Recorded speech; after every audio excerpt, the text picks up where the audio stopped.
पर पीड़ा सम नहीं अधमा पर पीड़ा सम नहीं अधमा। दूसरे को दुख देने के समान अधर्म नहीं और दूसरों को सुख देने के समान धर्म नहीं। अपना धन तुम्हारी जरूरत पूरी होने के बाद फिर तुम जो अपनी इच्छा पूरी करने के लिए धन खर्च करते हो, वो इच्छा पूरी, अपनी इच्छा तो भगवान के हाथ में, मनुष्य की इच्छा कभी पूरी नहीं होती, ध्यान रखना। मानव इच्छा नास्तिक, ईश्वर इच्छा प्रबल। भगवान की इच्छा प्रबल है महाराज, मनुष्य की इच्छा नास्तिक है। मैं आपको बताया था, मानव इच्छा नास्तिक, ईश्वर इच्छा प्रबल। राजकन्या राज द्वारे पंडित भालू बक्षती। एक राजा के यहाँ एक कन्या ने जन्म लिया, राजकुमारी ने जन्म लिया। राजा ने पुरोहित को अपने पास बुला लिया कि देखो ये कन्या का जन्म हमारे राजपाट में हुआ है, ये कन्या हमारे राज के लिए कैसी होगी। ज्योतिषी ने कहा, पुरोहित था उनका, पुरोहित का सही शब्दार्थ क्या सुनो, पुरोहित, जो जजमान का हित करने वाले को पुरोहित कहते हैं। और हमारे जन्म से लेके मृत्यु तक 16 संस्कार एक एक व्यक्ति के होते, मनुष्य के, वो सारे 16 संस्कार पुरोहित करता है। जो जजमान का हित सोचता है उसको पुरोहित कहते हैं। राजा ने पुरोहित को पूछा कि बेटी कैसी रहेगी। पुरोहित थोड़ा लालची था, थोड़ा लोभी था। राजा की संपत्ति देखकर उसकी आंखें फट गई थी। किसी की भी संपत्ति देखकर अपने आंखें फाड़ने का प्रयत्न नहीं करा जाए। तुम संतुष्ट मानो, जो ईश्वर ने हमें दिया है वही बहुत है, उसमें आनंद लेना, एंजॉय करना, खूब आनंद लेना। दूसरे की संपत्ति देखकर ऐसा काम नहीं करना। उसके भाग्य में था, उसके प्राप्त हुआ। राजा की संपत्ति देखकर पुरोहित का मन लालच हो गया। राजा ने राजा को बताया कि महाराज ये कन्या आपके देश के लिए ठीक नहीं होगी। बोले क्यों? बोले इसका जन्म होते ही दुष्काल पड़ेगा, बारिश नहीं आएगी, गाय भैंस पशु सब भूखे मरेंगे, मनुष्य भूखे मरेंगे, युद्ध होगा, घर में ग्रह क्लेश होगा। तो बोले उपाय? अब ये ब्राह्मण लोग जो है ना बताते भी है और फिर उपाय भी तेज सांगते। तो बोले उपाय क्या है?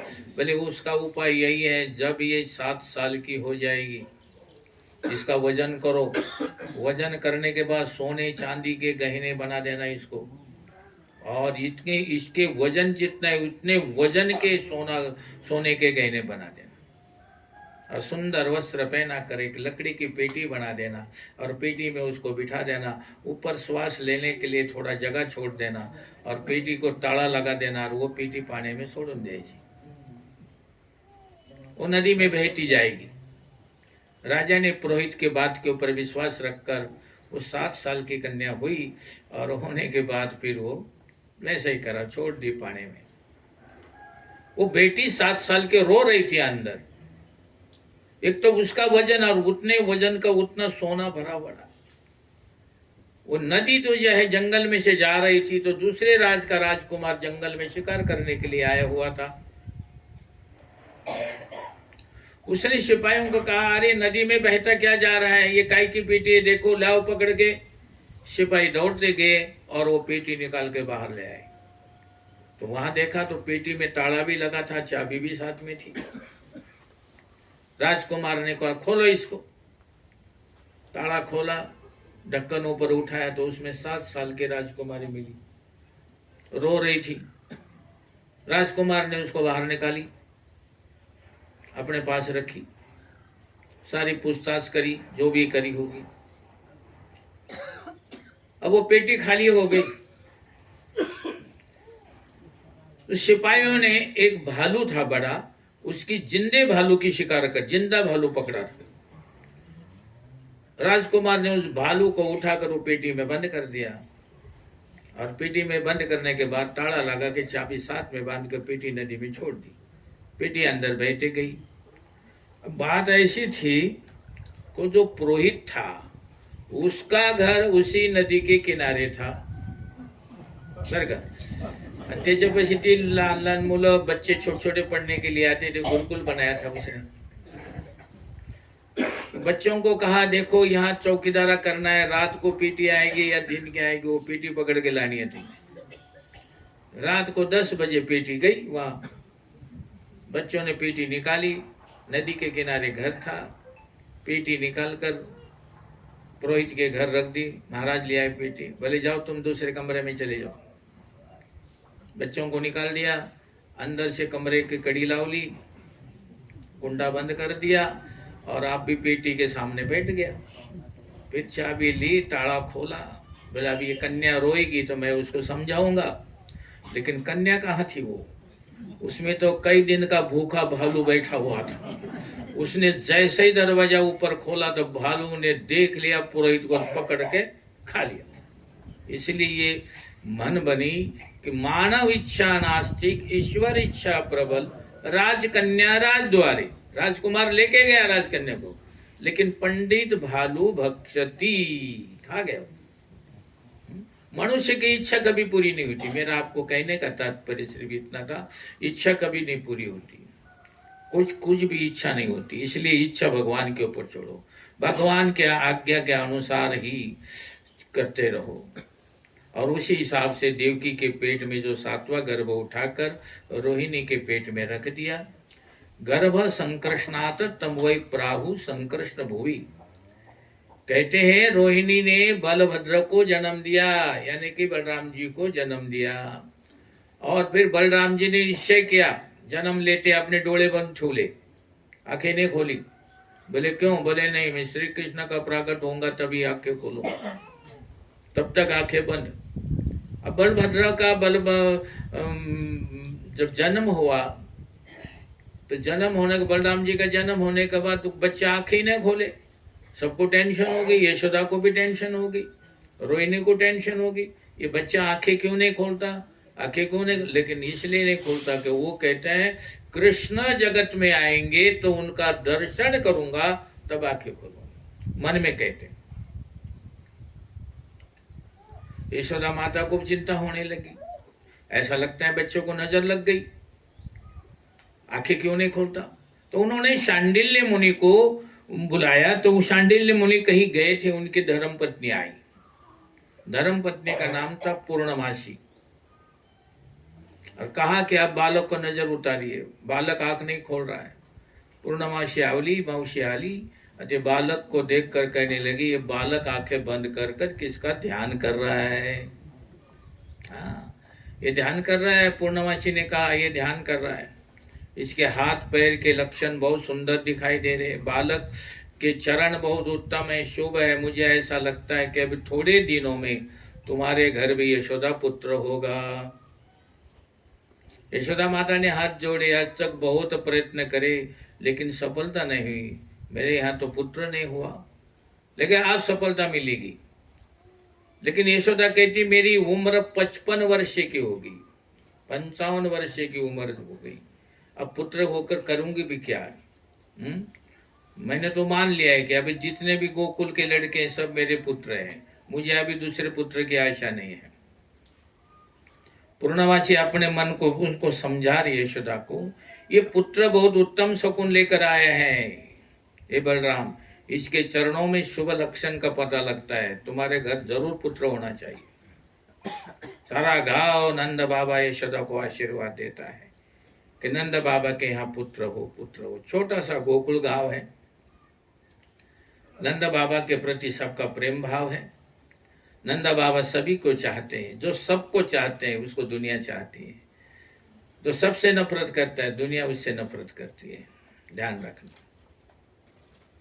नंद बाबा इसलिए चाहते थे कि कोई भी मेरे गांव में भूखा ना रहे, कोई नगन न रहे, किसी के घर झगड़ा ना हो। नंद बाबा सभी का बहुत ध्यान रखते, जो सभी को आनंद देते हैं उसका नाम नंद है। इसे सारा गांव नंद बाबा को आशीर्वाद देता है, आपके घर पुत्र हो, आपके घर पुत्र हो। जिसको सभी का आशीर्वाद मिलता है उसके घर सर्वेश्वर आते हैं, भगवान आते हैं। जो दूसरे को आनंद देता है उसका नाम नंद। और यशोदा शब्द का अर्थ सुनो, जो सभी को यश देती है उसका नाम यशोदा। दूसरे को यश देने का काम। अगर कोई काम बिगड़ता है तो अपने पाप के कारण बिगड़ता है, दूसरे को दोष ना दो, तेरे कारण मेरा काम बिगड़ गया, तेरे कारण मेरा काम। ये अनपढ़ लोगों के लक्षण है, अहंकारी लोगों के लक्षण है, अज्ञानी लोगों के लक्षण है। हाँ, दूसरे के ऊपर आरोप लगाते। अपने कारण अपने आप ढूंढो। कोई मनुष्य हमारा कुछ भी नहीं बिगाड़ सकता इस दुनिया में। जो कुछ बिगड़ता है केवल हमारा पाप ही हमारा बिगाड़ सकता है। मनुष्य मनुष्य का कुछ नहीं बिगाड़ सकता। कुछ सुधरता है आपके आशीर्वाद के कारण। आप स्वयं अगर आप अच्छे भाव रखो तो आपको अच्छे ही आशीर्वाद मिलेंगे। जाकी रही भावना जैसी, जाकी भावना जैसी, प्रभु मूरत देखी तिन तैसी, प्रभु मूरत। यशोदा बहुत भोली है। भोले व्यक्ति के गोद में ही भगवान खेलते हैं, ध्यान रखना। ज्यादा चालाक चतुर चंट चलायमान उनके गोद में भगवान नहीं खेलते। कपटी के घर तो कभी जाते ही नहीं। निर्मल मन जन सो मोहि पावा, निर्मल मन जन सो मोहि पावा, मोहि कपट छल छिद्रन, मोहि कपट छल। ब्रजवासी बहुत सरल है। सरल सुभावन मन कुटिलाई, सरल सुभावन मन कुटिलाई, जथा लाभ संतोष सदा। जिसका मन सरल होता है उसको जैसा लाभ मिल रहा है और उसको संतोष मिलता है। पाप करके धन कमाने की अक्कल उनमें नहीं है। ब्रजवासियों में ना नंद बाबा में है ना यशोदा में है। लोग आजकल कुछ भी करना चाहिए, धन चाहिए, धन चाहिए, धन चाहिए। साग रोटी में और सब्जी में भोजन करके आनंद पाते हैं, संतोष मानते हैं। जीवन बहुत सादा होना चाहिए। ब्रज के लोगों का जीवन बहुत सादा, इसलिए भगवान वहां प्रकट हो गए। यशोदा मैया सभी को यश देती है, नंद बाबा सभी को आनंद देते हैं, उनके घर परमानंद प्रकट होता है। सारा गोकुल गांव नंद यशोदा को आशीर्वाद देता है, आपके घर पुत्र हो। और ब्रजवासियों से कुल गुरु थे शांडिल्य ऋषि। शांडिल्य ऋषि के से ब्रजवासियों ने कहा नंद बाबा के घर पुत्र हो, ऐसा कुछ उपाय करो ना महाराज। शांडिल्य ऋषि ने कहा एक काम करो, आप सब मुझे आज कहते हैं कि उपाय करो उपाय करो, मैं तो 12 वर्ष से उपाय कर रहा हूँ। संतान गोपाल का नित्य जप करता हूं मैं तो। इसका पुण्य नंद बाबा को भी देता रहता। जो मैं जाप करता हूं उसका पुण्य नंद बाबा को देता हूं। नंद बाबा के जन्माक्षर में पुत्र योग तो है, पर मंगल के कारण वहां रुकावट हो रही है। तो ब्रजवासियों ने कहा तो मंगल के रुकावट कैसे हटेगी? तो कहने लगे तुम एक काम करो, सभी लोग एकादशी का व्रत करो। और वो भी कैसा करना? निर्जला एकादशी का व्रत करो। इसका पुण्य नंद बाबा को दे देंगे हम। और ऐसा योग है कि भाद्रपद शुक्ल षष्ठी के दिन बलराम जी प्रकट हुए और भाद्रपद शुक्ल एकादशी का व्रत सारा गोकुल कर रहा है। सब गांव वाले व्रत करने लगे, बालक भी निर्जला व्रत करने लगे। नंद बाबा को अच्छा नहीं लगा, ये छोटा सा बच्चा बिना पानी पिए एकादशी को रहता है, ये अच्छा नहीं लगा। उन्होंने कहा अरे बालक ना व्रत ना करो, तुम लोग ना करो।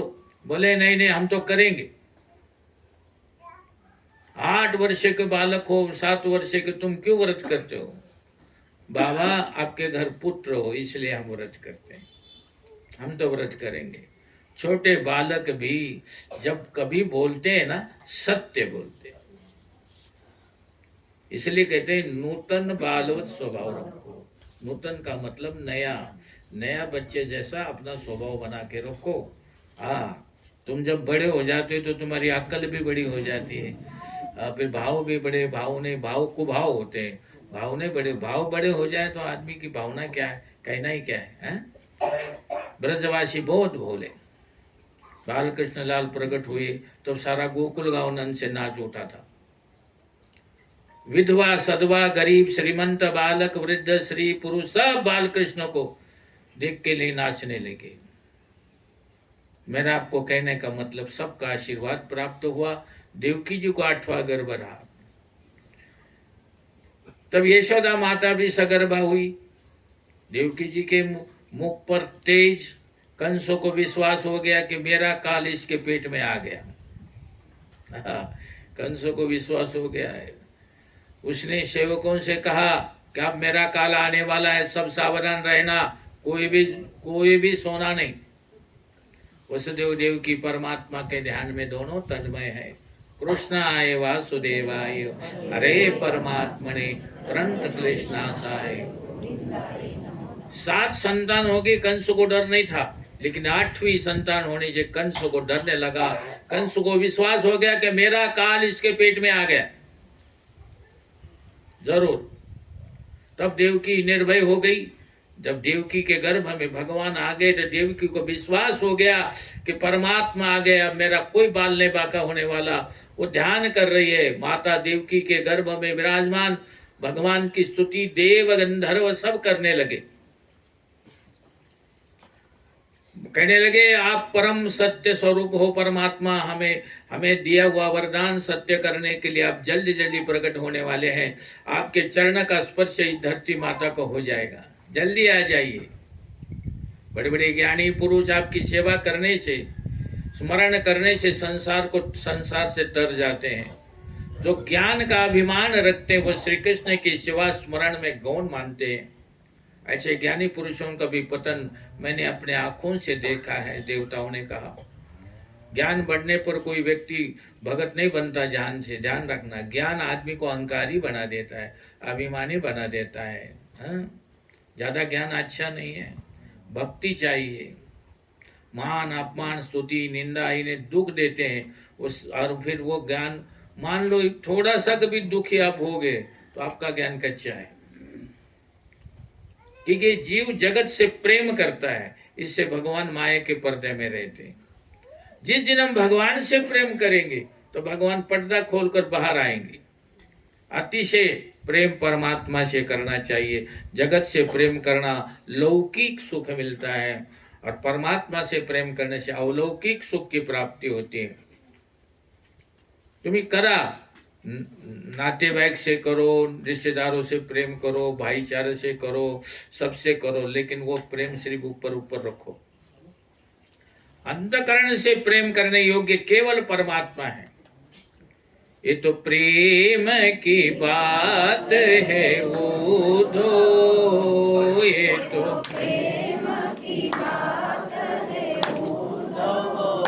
बंदगी की जरूरत नहीं है, बंदगी की जरूरत नहीं है। यहाँ दम दम पर होती है पूजा, यहाँ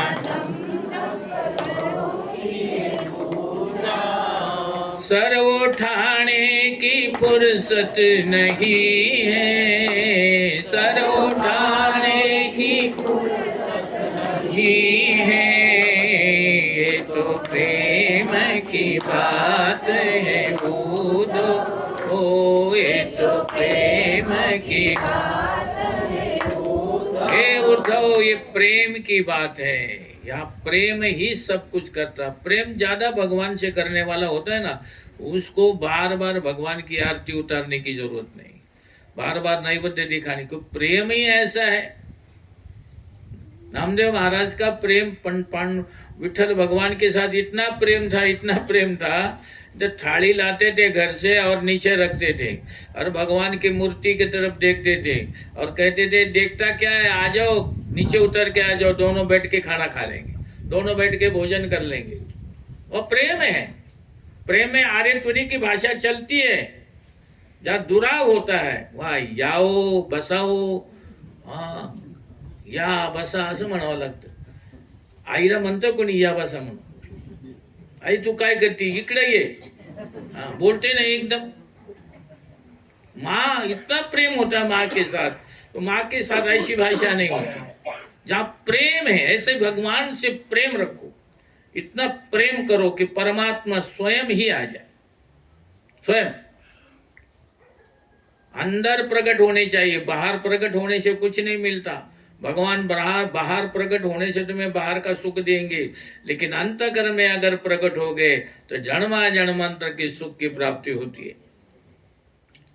इसलिए भगवान ने आश्वासन दिया, माता आप चिंता ना करना, अब परमात्मा प्रकट होने वाले हैं। परमात्मा को प्रागट्य का समय हुआ, अंतःकरण अति शुद्ध होता है तो भगवान का अवतार होता है। जब तक तुम्हारा अंतःकरण शुद्ध नहीं होगा, भगवान का अवतार नहीं होगा। आज श्री कृष्ण भीतर नहीं, अंदर भी बाहर भी दोनों जगह प्रकट होने वाले। काल सर्व का भक्षण करता है, इसे लोग काल को क्रूर मानते। आज काल कोमल हुआ है, कालों का काल, काल का भी काल कृष्ण है, इसलिए काल बिल्कुल कोमल हो गया। श्री कृष्ण काल के मालिक है, पर आज वो काल की मर्यादा में आते हैं। काल प्रसन्न हुआ, मेरे मालिक मुझे कितना मान देते हैं, मेरे स्वामी है, पर आज मैं मर्यादा में रहना है मुझे। और परम पवित्र समय हुआ, दसों दिशाएं प्रसन्न हुई। आहा, एक एक दिशा के एक एक स्वामी देवता होते हैं। कंस राजा ने हम उनको कैद में डाल रखा है, दसों दिशाएं आज प्रसन्न हैं। बाल कृष्ण लाल प्रकट होने वाले हैं और कंसों को मारेंगे, ये दिशाएं कहते हैं। और हमारे पति को हम ये मिला देंगे, ये दिशाओं के पति भी परमात्मा ही है। और जब भगवान का प्रागट्य का समय हुआ, शीतल मंद सुगंध 3 प्रकार की हवा चलने लगी। रामावतार में वायु देवता को सेवा का लाभ मिला। वहां वायु पुत्र हनुमान जी ने सेवा की थी राम की। और श्री कृष्ण लीला में प्रत्यक्ष वायुदेव पधारने वाले हैं। वायु ने सोचा कि श्री कृष्ण गायों को लेकर जब वृंदावन जाएंगे ना, तो उन्हें जरा जंगल में परिश्रम होगा, गर्मी लगेगी, तो हम वहां चलेंगे, उनको आनंद देंगे। आज संतों को भी बड़ा आनंद हुआ आज का दिन, उनका मन अति प्रसन्न है, परमात्मा प्रकट होने वाले हैं। ज्ञानी पुरुष कहते हैं मन ही संसार है, मन नहीं तो संसार नहीं है। मन को सुमन बनाकर भगवान के मार्ग में ले जाना चाहिए। सुमन कहते हैं फूलों को, अपने मन को फूल बनाकर भगवान के चरणों में ले जाइए। भक्तों को मारने की जरूरत नहीं पड़ती, भक्त अपने मन को फूल बनाकर भगवान के चरणों में अर्पण करते हैं। आसमान के मेघ गर्जना करने लगे, बादल भी गर्जना करने लगे आकाश से। आज वो बादल भी बड़े प्रसन्न हैं। सुना थे कि परमात्मा समुद्र में रहते हैं, लेकिन आज समुद्र में नहीं, नारायण उनकी इच्छा के अनुसार प्रकट होने वाले हैं। बादलों का रंग मेघ है, मेघ कहते बादलों को, श्याम रंग है उनका। श्याम रंग वाले कृष्ण प्रकट होने वाले हैं। सब ने समुद्र ने भी कहा आज नारायण प्रकट होने वाले हैं। मेरा नमकीन पानी ले जाओ और मधुर बनाकर जगत को, समाज को निस्वार्थ भाव से सेवा करो। समुद्र कहता है शुद्ध होकर आओ। हर देश में तू, हर भेष में तू, हर देश में तू, तेरे रूप अनेक तू ये कही है, तेरे सागर से उठा बादल बनकर, सागर से उठा बादल से गिरा बरखा बनकर, बादल से गिरा बरखा बनकर। फिर नहर बनी नदिया गहरी, फिर नहर बनी नदिया गहरी। हर देश में तू, हर भेष में तू, तेरे रूप ने तू एक ही है हर देश में तू,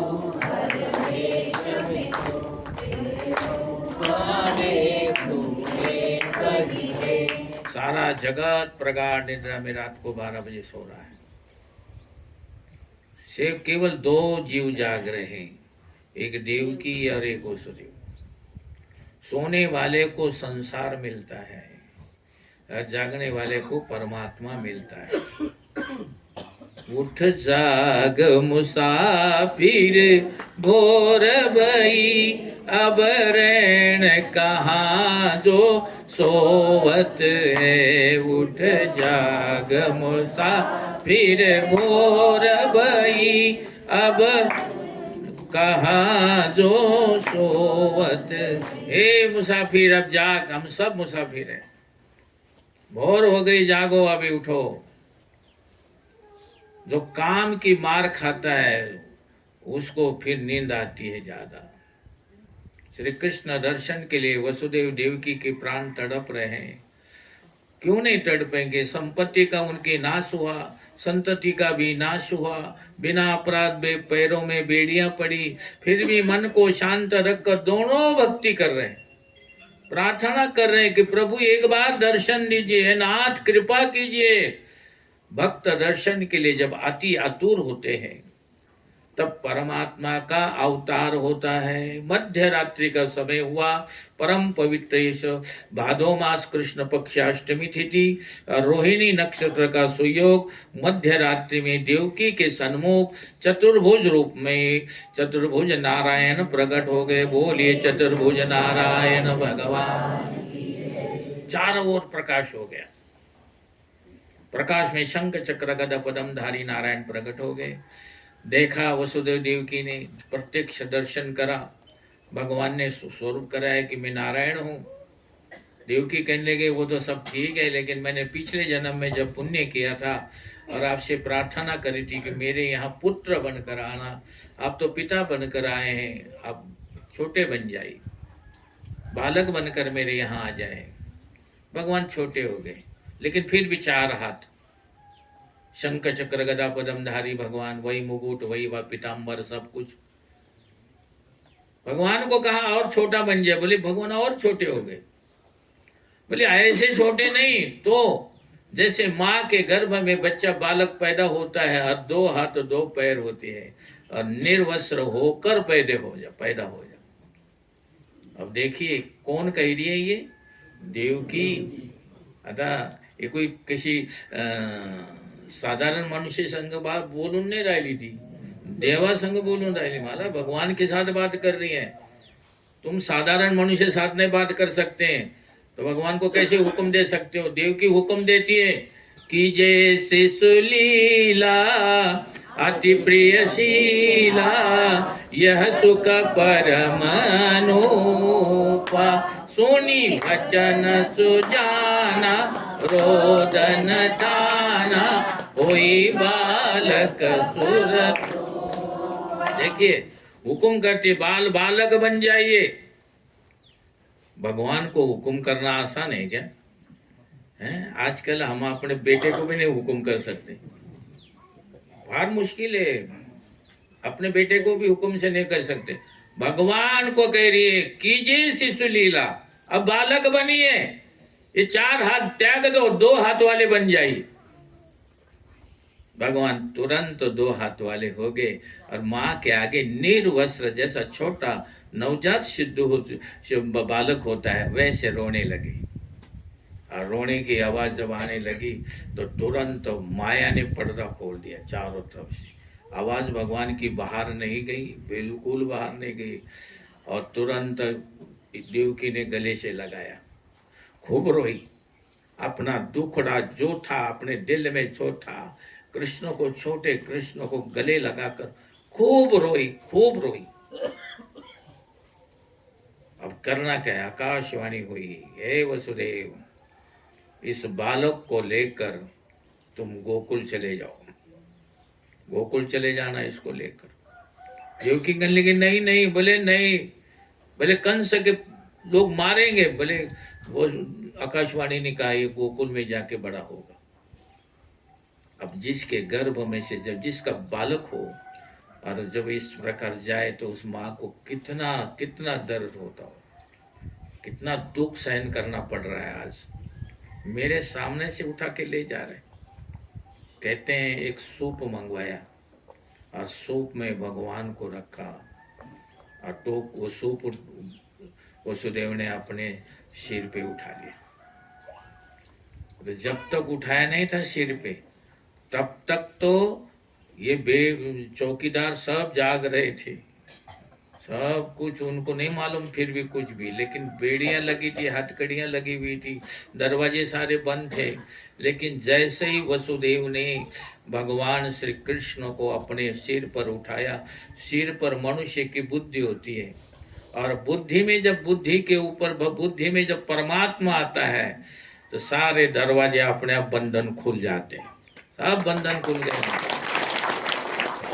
सब चौकीदार सो गए, सब दरवाजे खुल गए, कड़िया कंडे सब हथकड़िया बेड़िया सब खुल गई, वसुदेव बाहर आ गए। बादल इंतजार कर ही रहे थे, हमारे प्रभु आ गए, हमारे प्रभु आ गए। और बादल आ गए तो आपको पता है बारिश भी आती है, फिर बारिश आ गई और भगवान अकेले, बलराम जी को चिंता हो गई। गोकुल में छोटे भैया आ रहे हैं और बारिश हो रही, बलराम जी आ गए। बलराम जी कौन है? शेषनाग के अवतार। जाकर उनके ऊपर उन्होंने छत्र छाया करी, बलराम जी वसुदेव जी के पीछे पीछे चलने लगे, वसुदेव को मालूम नहीं। और कृष्ण के ऊपर एक भी बरसात की बूंद नहीं पड़ने दे रहे, आगे के वसुदेव पीछे चल रहे हैं शेषनाग बलराम जी। यमुना के किनारे पहुंचे। अब यमुना को पता लगा कि मेरे पति आ गए और बालक बनकर आए, मैंने तो उनके दर्शन करने हैं। लेकिन वसुदेव लंबे थे और उनके ऊपर वो सूप रखा हुआ था, टोकरी थी, कैसे दर्शन करूंगी? यमुना में बाढ़ आ गई, वसुदेव पानी में उतरने लगे तो यमुना और पानी बहने लगा जोर जोर से, जोर जोर से। मैंने अपने पति के चरण छूने। अब वो वसुदेव इतने ऊंचे ऊपर उनके टोकरी में सांप में, अब कैसे चरण छुएंगे? इतने इतने हाथ पैर, इतने इतने हाथ भगवान के, इतने इतने पैर कैसे छुएगी? पानी पड़ने लगा, यमुना भरने लगी उछाले, यमुना उछाले भरने लगी जोर जोर से और वसुदेव के नाक तक पानी आ गया। और जैसे ही नाक तक पानी आया तो आप भगवान समझ गए, भाई ऊपर टोकरी में थे, अगर बाप पिताजी के नाक में पानी आ गए तो पिताजी पीछे जाएंगे, या पिताजी को कुछ हो गया तो फिर मेरे जन्म का क्या अर्थ हो गया? भगवान ने क्या लीला करी कि अपने ऊपर से पाँव जो लटका दिया, लंबा कर दिया। भगवान के लिए कोई बड़ी बात नहीं, समर्थ है वो, और लंबा नीचे कर दिया। और यमुना को कहा, दोनों की मनोमन बात हो गई है, यमुना मेरे पिताजी को दुख मत देना, ये पैर चाहे चरण छूना चाहती है ले ले। एक चरण नीचे कर दिया, वसुदेव को मालूम भी नहीं, नीचे चरण दिया। यमुना ने भगवान के चरणों का स्पर्श करा, स्पर्श करने के बाद यमुना नीचे उतरती गई, वसुदेव को रास्ता मिलता गया और वसुदेव रात को पहुंच गए गोकुल में। गोकुल में नंद बाबा के यहाँ पहुंचने के बाद अंधेरा था और उसी समय उसी रात को यशोदा ने एक कन्या को जन्म दिया था। वो कन्या कौन थी? योग माया। कन्या को जन्म दिया था तो यशोदा को ये भी ध्यान नहीं रहा, योग माया में याद नहीं रही कि मैंने किसी को जन्म दिया है करके। योग माया के गोद में कन्या थी, वसुदेव ने देख ली, वो कन्या हटाई और वो टोकरी में सूप में रखी और कृष्ण को वो कन्या के जगह सुलाया और फिर हाथ जोड़कर कृष्ण के आगे रोने लगे वसुदेव जी कि हे प्रभु, लोग आपको मिलने के लिए आते, लेकिन मेरा दुर्भाग्य इतना बड़ा कि आपको छोड़कर मैं जा रहा हूँ, बहुत बड़ा दुर्भाग्य है मेरा, लेकिन करूँ क्या, जैसी आपकी आज्ञा है। और योग माया को टोकरी में लेकर वसुदेव जी वहां से चल दिया। धीरे धीरे यमुना में आए तो यमुना उतर गई थी। जैसे आने के बाद जैसे अंदर आए वो देवकी के पास जल कारागृह में जब आए तो सारे के सारे दरवाजे अपने आप बंद हो गए, सब ताले बंद हो गए। और जैसे आए और वसुदेव को फिर हथकड़ियां लग गई, फिर बेड़ियां लग गई। अब देखो इसका अर्थ क्या हुआ? कि जब भगवान सिर पर थे तो सारे हाथ कड़िया बंधन सारे कट गए, लेकिन जो माया सिर पर सवार होती तो सारे बंधन लग जाते, सारे बंधन बन गए। और बंधन लगने के बाद योग माया रोड़ा रड़े लगली, क्या क्या क्या क्या। और कंस के सारे सेवादार जाग गए एकदम। बालक हुआ, 8वां गर्भ हुआ, 8वां गर्भ, तुरंत राजे को कंस को खबर, महाराज महाराज महाराज बालक हुआ। कंस तलवार लेके दौड़ता हुआ आया, दरवाजा खोलो, गया अंदर। वसुदेव दिखाओ, देवकी दिखाओ। ये कहने लगे ना मारो ना मारो, ये कन्या है। बोले नहीं नहीं, लाओ इधर। पकड़ लिया कंस ने और हाथ में दोनों पैरों को एक हाथ में लेकर घुमाने लगा कि इसको पत्थर के ऊपर पटक के मार डालूंगा। और ऐसे ही घुमाने लगा, घुमाते घुमाते। वो योग माया थी महाराज, वो कोई साधारण कन्या थोड़ी थी। कंस के हाथ से छटक गई ऊपर और उसके सिर पर लात मारकर ऊपर चले गई। अरे मूर्ख कंस, तुझे मारने वाला गोकुल में पैदा हो गया है, तो मुझे क्या मारेगा। आकाशवाणी होगी और अपना रूप दिखा, काली का स्वरूप धारण करा, भद्रकाली का रूप धारण करके कंस के मस्तक पर लात मारकर चली गई। तब कंसों को पता लगा कि मेरे साथ धोखा हुआ। लेकिन वसुदेव तो सच बोलने वाला, धोखा कैसा हो सकता है। वो गया कैसा, कंस को और देवकी को फिर जेल में बंद कर दिया। सभा बुलाई कंस ने, देखो मेरे साथ धोखा हुआ है। और 8वां गर्भ कह रही है, वो झूठ नहीं बोली, वो सच बोली कि मुझे मारने वाला गोकुल में पैदा है। अब गोकुल में जाओ, गोकुल में तैयारी करो, मारने वाला कौन है। राबिया भी उसका जन्म हुआ है, जो जो बच्चे गोकुल में जन्म लिए सबको मार डालो। कंस राक्षस था ना, कुछ भी कर सकता है। राक्षस वृत्ति कुछ भी स्वार्थ के लिए कुछ भी कर सकती है। जिसको स्वार्थ लगा है राक्षस वृत्ति बोलते हैं उसको, वो कुछ भी करते। कंस तैयार हो गया सबके बच्चों को मारने के लिए, सबके लिए। फिर उसने खिलौने भेजने शुरू कर दिए। पहली पुतना को भेजा है, फिर सारे भेजने। लेकिन अब ये भागवत फार मोटी है। इतना जल्दी नहीं होती थी, 5 महीना मध्य तो होत नहीं थी, फार मोटी है। श्रीमन नारायण नारायण नारायण भजमन नारायण, श्रीमन नारायण नारायण नारायण, श्रीमन श्रीमन नारायण नारायण नारायण, श्रीमन नारायण गाओ, नारायण नारायण नारायण गाओ। नारायण बद्री नारायण नारायण नारायण बद्री, श्रीमन नारायण नारायण नारायण, श्रीमन नारायण गाओ, नारायण नारायण नारायण गाओ। नारायण बोलो, नारायण नारायण नारायण बोलो। श्रीमन नारायण नारायण नारायण, श्रीमन नारायण नारायण।